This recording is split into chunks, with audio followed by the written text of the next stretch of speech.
to be trusted with our homes. Identify. Murder's a new trick for a robot. Respond.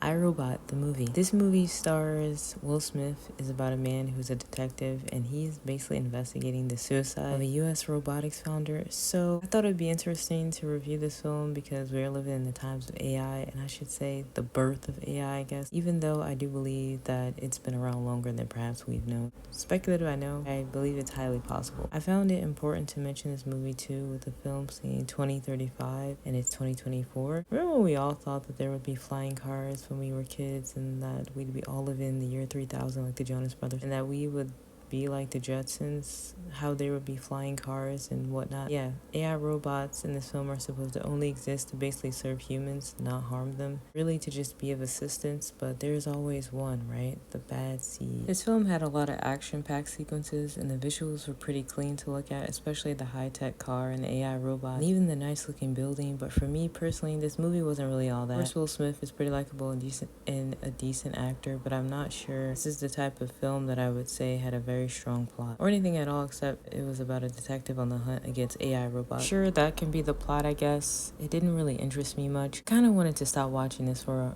like after a while. Again, I do think Will Smith is funny, but can also be serious too, and he does well in the action films, no lie, but this film didn't have any substance to me except for the fact that it was cool to look at. Now, there were some pretty interesting parts of the film, like how the AI robot was made out to possibly have feelings or develop feelings, human traits like acts of kindness, consideration, and care. The robot that befriended the detective would often ask him questions about human things and mimic even human gestures like the eye wink the detective did. It showed that although they are robots and from the detective's point of view, they are really nothing more than machines. They could possibly even be human-like or have human traits. The way that it was mentioned and depicted that he was being discriminatory, though, towards the robot was kind of a stretch. That one rich guy, because they are still machines at the end of the day, he was reaching. I have not read the book, but I'm sure it's better than this. There is this speculation, of course, of AI taking over the world and fear of it. And even though this film is from the early 2000s, I kind of wish that it